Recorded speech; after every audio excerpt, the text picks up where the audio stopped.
Hello everyone, welcome back to my video. শুভ নববর্ষ সকলকে। আর আমি এখন সকাল সকাল চা নিয়ে বসে পড়েছি। কাপটা দেখাচ্ছি তার কারণ হচ্ছে যে কালকে চড়কে গেছিলাম, ওখান থেকেই কাপটা কিনেছি। প্রত্যেক বছরই না আমি চড়কে যাই কাপ কেনার জন্য, তো এই বছরও কিনেছি। আমি আস্তে আস্তে ভিডিও করব, তোমাদের বলবো কোনগুলো কিনেছি। তোমরা আজকের দিনটা খুব ভালোভাবে কাটবে। রান্নাটা আমি তাড়াতাড়ি বসিয়ে দিয়েছি কারণ অলরেডি 12টা বেজে গেছে। তো দেখে বুঝতেই পারছো একদম লাল লাল করে মটন কষাচ্ছি, তারপর এটা প্রেসারে দিয়ে দেবো। আর এদিকে মাও কিন্তু পোলাওটা বানিয়ে রেখেছিল, তো মাটন কষা আর পোলাও ছিল আজকে আমাদের নববর্ষের স্পেশাল লাঞ্চ। দেন আমরা দুজন মিলে আজকে একটুখানি একেন বাবুর যে নতুন সিরিজটা এসছে পুরুলিয়ার, সেটাই দেখছিলাম। আমার না এটা অ্যাভারেজ লেগেছে, খুব একটা ভালো লাগেনি। এর আগে সিরিজগুলো অনেক বেটার লেগেছে। সকাল থেকে না আমি রেডি করলাম শাড়ি জুয়েলারিজ যেগুলো পরবো, বাট আলটিমেটলি দুপুরবেলা আমি ওই একেন বাবু দেখছিলাম, তোমরা তো জানোই। দেন আমি ঘুমিয়ে পড়েছিলাম। সো ঘুম থেকে উঠতে দেরি হয়ে গেল বলে আমার আর সেগুলো কিছুটাই করা হলো না।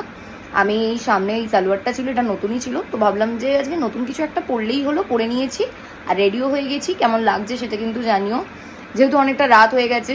এরপর যদি এখন আমি শাড়ি পরে সাজতে যেতাম তাহলে দোকানে গিয়ে কোল্ড ড্রিঙ্কস আর আইসক্রিমটা মিস করে যেতাম, যেটা আমার একদমই ভালো লাগে না আর আমি পছন্দ করি না। ওটা আজকে ম্যান্ডেটরি, তো সেই কারণে এখন চটপট করে বেরিয়ে পড়ি। বাকিটা কিন্তু পরে শেয়ার করছি।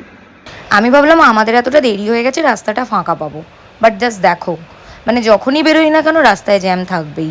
আর এতটাই জ্যাম যে কি বলবো। যাই হোক, তো যাওয়ার পথে আমাদের মা কালীর এই মন্দিরটা পড়ে কলাবাগানের, আর আমার ভীষণ ভালো লাগে মা তারাকে দেখতে। তো ভালো হলো, দর্শন পেয়ে গেলাম মায়ের, মাকে নমস্কার করলাম, তোমাদেরও দেখিয়ে দিলাম। আর আজকে একটু গিয়েছিলাম আমরা ময়দানের কাছে সিদ্ধেশ্বরী তলাতে, ভিড় ছিল খুবই, তবুও মাকে একটু দর্শন করতে গিয়েছিলাম। মাকে দর্শন করলাম, দেখো তোমাদেরও দর্শন করালাম। তোমরা যারা এখানে থাকো হাওড়ায় একবার গিয়ে দেখে আসতে পারো। অ্যান্ড দেন আমি গিয়েছিলাম হচ্ছে আমাদের প্রথম ডেস্টিনেশন যেটা ছিল দাসে। আর প্রথমে যেতে না যেতেই কিন্তু আইসক্রিম দিয়ে দিয়েছে, আইসক্রিমটা খেয়ে আমরা বেরিয়ে পড়লাম, মন্দিরতলার দিকে গিয়েছিলাম।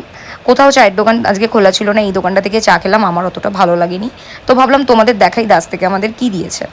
একটা ব্যাগ দিয়েছে, তার মধ্যে ছিল হচ্ছে একটা ক্যালেন্ডার। আমি জানি এই ক্যালেন্ডারটাতে লক্ষ্মী ঠাকুরেরই ফটো আছে, কারণ প্রত্যেক বছরই তাই থাকে। আর একটা মিষ্টির বাক্স, বেশ ভালোই। এরপর পরে যেখানে যাওয়ার ছিল অনেকটা রাত হয়ে গেছে বলে আমরা আর যেতে পারিনি, কারণ অলমোস্ট 10:30 বাজে। তো আমরা এখন বাড়ি ফিরছি। আজকের দিনটা কিন্তু বেশ ভালো কেটেছে। কাল থেকে আবার অফিস। ভিডিওটা ভালো লাগলে লাইক করো, থ্যাংক ইউ।